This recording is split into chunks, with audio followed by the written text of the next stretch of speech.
Past indefinite simple tense passive voice के मनफी जुमले नेगेटिव सेंटेंसेस। कायदा रूल, मनफी जुमले बनाने के लिए वॉज या वर के फौरन बाद नॉट लगा दिया जाता है।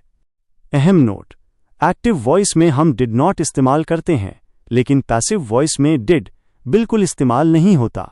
यहां सिर्फ वॉज नॉट या वर नॉट आएगा।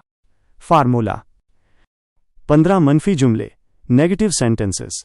शुमार इंग्लिश सेंटेंस वॉज वर जमा नॉट जमा V3। Urdu translation 1.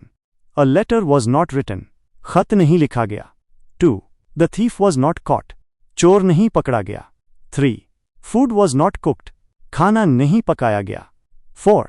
The match was not one, match नहीं जीता गया। 5. आई वॉज नॉट इन्वाइटेड, मुझे दावत नहीं दी गई। 6. The room was not cleaned, कमरा साफ नहीं किया गया। 7. The car was not sold, गाड़ी नहीं बेची गई। 8. क्लोथ्स वर नॉट वॉश्ड, कपड़े नहीं धोए गए। 9. The snake was not killed, सांप नहीं मारा गया। This the glass was not broken, गिलास नहीं तोड़ा गया। 11. टी वॉज नॉट मेड, चाय नहीं बनाई गई। 12. बुक्स वर नॉट बॉट, किताबें नहीं खरीदी गईं। 13. दे वर नॉट पनिश्ड, उन्हें सजा नहीं दी गई। 14. The truth was not told, सच नहीं बताया गया। 15. The door was not opened, दरवाजा नहीं खोला गया। क्या आप अब इस